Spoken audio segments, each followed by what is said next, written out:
कैसे हैं आप सभी। आशा करता हूँ बहुत ही अच्छे होंगे। इस वीडियो में हम आपके लिए लेकर आए टॉप विज्ञान के क्वेश्चन। ये ऐसे प्रश्न हैं जो बार बार एग्जाम में पूछते हैं। तो आप किसी भी एग्जाम की तैयारी कर रहे हैं जहाँ पे साइंस पूछा जाता है तो यह वीडियो आपके लिए बहुत ही खास है। ये सारे क्वेश्चन हैं जो रेलवे एग्जाम में पूछे गए हैं। चलिए देखते हैं पहला क्वेश्चन क्या है।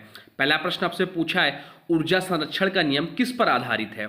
ऊर्जा संरक्षण का नियम किस पर आधारित है।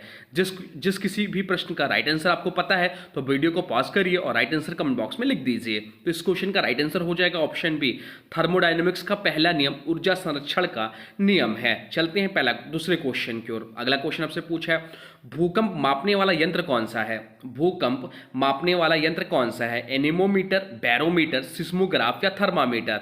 तो भूकंप मापने वाला यंत्र जो है वो हो जाता है ऑप्शन सी, सिस्मोग्राफ। सिस्मोग्राफ से हम लोग भूकंप मापते हैं। चलते हैं अगले क्वेश्चन की ओर। अगला प्रश्न आपसे पूछा है, किस गैस को ग्रीन हाउस गैस कहा जाता है। किस गैस को ग्रीन हाउस गैस कहा जाता है। सरल क्वेश्चन है, राइट आंसर आप लोग बता दीजिए। तो अगर आप लोग ऑप्शन सी को राइट आंसर टिक कर रहे थे तो इस क्वेश्चन का राइट आंसर है कार्बन डाइऑक्साइड। कार्बन डाइऑक्साइड जो है ग्रीन हाउस गैस है। चलते हैं अगले प्रश्न की ओर। अगला प्रश्न आपसे पूछा है, जब कोई वस्तु जल में डाली जाती है तो वह हल्की क्यों महसूस होती है। जब कोई वस्तु जल में डाली जाती है तो वह हल्की क्यों महसूस होती है, आपसे पूछा है। तो इस क्वेश्चन का जो राइट आंसर हो जाएगा वो हो जाएगा ऑप्शन डी, अपवर्तन बल की वजह से वस्तु पर एक उत्थान बल लगता है जिस वजह से वह वस्तु हमें हल्की महसूस होती है। चलते हैं अगले प्रश्न की ओर। अगला प्रश्न आपसे पूछा है, शरीर का तापमान नियंत्रित करने वाला अंग कौन सा है।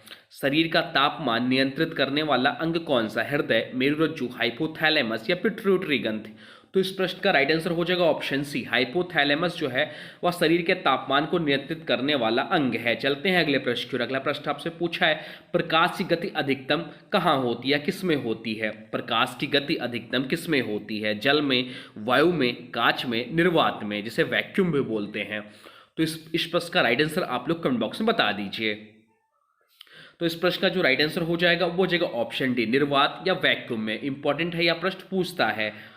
चलते हैं अगले प्रश्न की ओर। अगला प्रश्न आपसे पूछा है, पेंसिलिन किससे प्राप्त की जाती है। पेंसिलिन जिसकी खोज अलेक्जेंडर फ्लेमिंग ने की। आपसे इसमें पूछा है पेंसिलिन हमें किससे प्राप्त होती है, जीवाणु से, कवक से, पौधों से या शैवाल से। तो राइट आंसर जो हो जाएगा वो हो जाएगा ऑप्शन बी, कवक से। कवक से प्राप्त होती है। चलते हैं अगले प्रश्न की ओर। अगला प्रश्न आपसे पूछा है, पृथ्वी की गुरुत्वीय त्वरण का मान कितना होता है, जिसे स्मॉल जी से डिनोट करते हैं।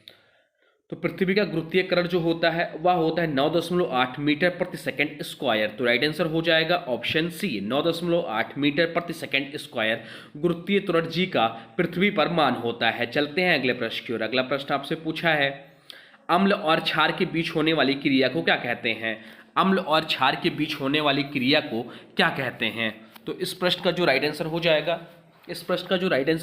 वो हो जाएगा ऑप्शन डी, उदासीनीकरण कहते हैं। अम्ल और क्षार के बीच होने वाली क्रिया को उदासीनीकरण कहते हैं। चलते हैं अगले प्रश्न की ओर। अगला प्रश्न आपसे पूछा है, किस पदार्थ में विद्युत का सुचालक होने के बावजूद कोई प्रतिरोध नहीं होता। किस पदार्थ में विद्युत का सुचालक होने का बावजूद कोई प्रतिरोध नहीं होता। तांबा में, सिलिकॉन में, सुपर कंडक्टर में या गैलीनियम में। तो राइट आंसर हो जाएगा ऑप्शन सी, सुपर कंडक्टर में। चलते हैं अगले प्रश्न की ओर। अगला प्रश्न आपसे पूछा है, प्रकाश संश्लेषण की दर किस रंग की रोशनी में सबसे अधिक होती है। प्रकाश संश्लेषण की दर किस रंग की रोशनी में सबसे अधिक होती है। हरा में, नीला में, लाल में या पीला में। तो राइट आंसर हो जाएगा ऑप्शन सी, लाल में होता है। चलते हैं अगले प्रश्न की ओर। अगला प्रश्न आपसे पूछा, किस गैस की उपस्थिति में लौ जो होती है वह नीली होती है। किस गैस की उपस्थिति में लौ जो होती है वह नीली होती है। तो राइट आंसर जो हो जाएगा वो हो जाएगा ऑप्शन ए, ऑक्सीजन की उपस्थिति में। चलते हैं अगले प्रश्न की ओर। अगला प्रश्न आपसे पूछा है, वाष्पीकरण के समय कौन सी ऊष्मा प्रयोग में आती है।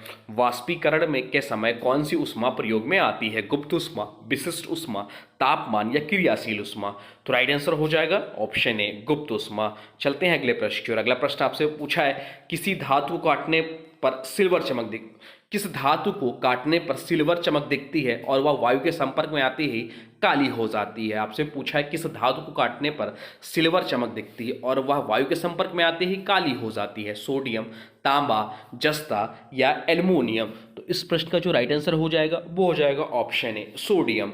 चलते हैं अगले प्रश्न की ओर। अगला प्रश्न आपसे पूछा है, जब कोई वस्तु द्रव में तैरे तो उस पर कौन सा बल कार्य करता है। जब कोई वस्तु द्रव में तैरे तो उस पर कौन सा बल कार्य करता है? राइट आंसर हो जाएगा ऑप्शन सी, अपथन बल। चलते हैं अगले प्रश्न की ओर। अगला प्रश्न आपसे पूछा है, किस तत्व को शरीर का निर्माणकर्ता कहा जाता है?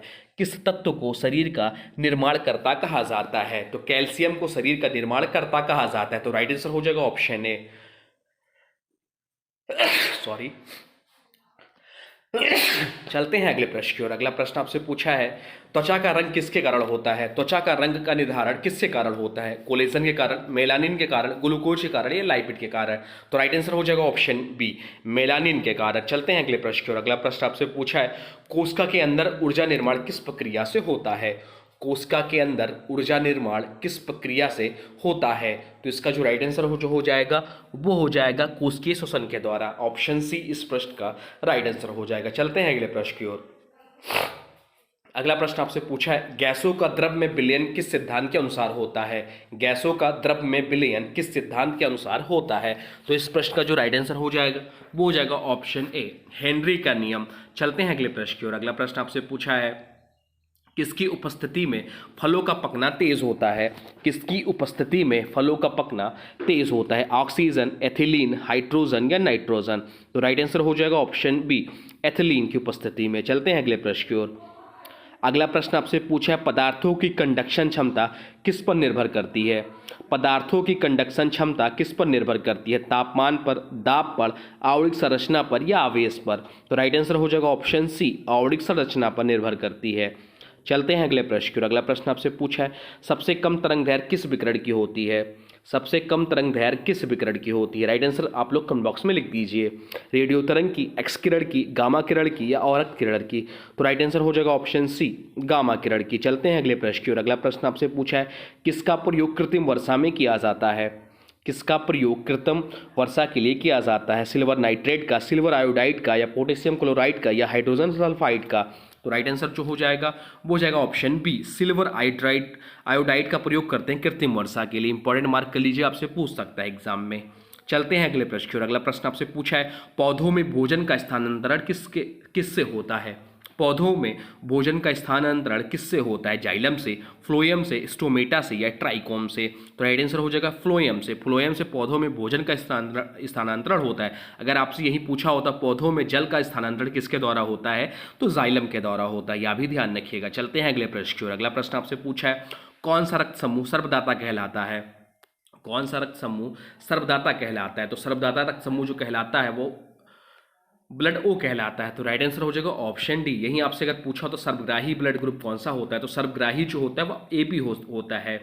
चलते हैं अगले प्रश्न की ओर। अगला प्रश्न आपसे पूछा है, मुक्त ऊर्जा का संबंध किससे है? मुक्त ऊर्जा का संबंध किससे है? तो मुक्त ऊर्जा का संबंध जो है वह कार्य और उष्मा से है। राइट आंसर हो जाएगा ऑप्शन ए। चलते हैं अगले प्रश्न की ओर। अगला प्रश्न आपसे पूछा है, फेफड़ों में गैसों का आदान प्रदान किस प्रक्रिया से होता है? फेफड़ों में गैसों का आदान प्रदान किस प्रक्रिया से होता है? तो राइट आंसर हो जाएगा ऑप्शन ए, विसरण प्रक्रिया से होता है। चलते हैं अगले प्रश्न की ओर। अगला प्रश्न आपसे पूछा है, कोशिका का नियंत्रण केंद्र किससे कहा जाता है? कोशिका का नियंत्रण केंद्र किसे कहा जाता है? तो कोशिका नियंत्रण केंद्र जो कहा जाता है नाभिक को कहा जाता है, ना कि माइट्रोकांडिया, राइबोसोम या लाइसोसोम को कहा जाता है। तो नाभिक को कोशिका का नियंत्रण केंद्र कहा जाता है। चलते हैं अगले प्रश्न की ओर। अगला प्रश्न आपसे पूछा है, DNA फिंगरप्रिंटिंग तकनीक किसके लिए प्रयोग होती है? DNA फिंगरप्रिंटिंग तकनीक किसके लिए प्रयोग होती है? अनुवांशिक रोगों की पहचान के लिए, अपराध की पहचान के लिए, रक्तचाप मापन के लिए, कैंसर निदान के लिए? तो राइट आंसर हो जाएगा ऑप्शन बी, अपराध की पहचान के लिए DNA फिंगरप्रिंट्स तकनीक का प्रयोग किया जाता है। चलते हैं अगले प्रश्न की ओर। अगला प्रश्न आपसे पूछा, कौन सा ग्रह दिन में आकाश में सबसे चमकीला दिखाई देता है? कौन सा ग्रह दिन में आकाश में सबसे चमकीला दिखाई देता है? तो राइट आंसर हो जाएगा ऑप्शन बी, शुक्र ग्रह जो है वह दिन में सबसे चमकीला दिखाई देता है। शुक्र को ही इवनिंग स्टार या मॉर्निंग स्टार भी कहा जाता है। तो ये रहे टॉप 30 साइंस के क्वेश्चन। अब आज की वीडियो से क्वेश्चन है, इसका राइट आंसर आप लोग को कमेंट बॉक्स में बताना है। आज की वीडियो से क्वेश्चन है, त्वचा का रंग किसके कारण निर्धारण होता है? त्वचा का रंग किसके कारण निर्धारण होता है? इसका जो भी राइट आंसर होगा कमेंट बॉक्स में जरूर बताइएगा। साथ साथ में वीडियो कैसा लगा इसके बारे में भी जरूर बताइए। कोई सुझाव हो तो आप भाई कमेंट बॉक्स में लिख दीजिए। और हाँ देखिए, अभी तक आपने वीडियो को लाइक नहीं किया तो प्लीज़ वीडियो को लाइक कर दीजिए। चैनल पर नए चैनल को सब्सक्राइब भी कर लीजिए। तो चलिए मिलता है एक नए वीडियो में, तब तक के लिए thanks for watching railway exam target. For more update please subscribe railway exam target channel को।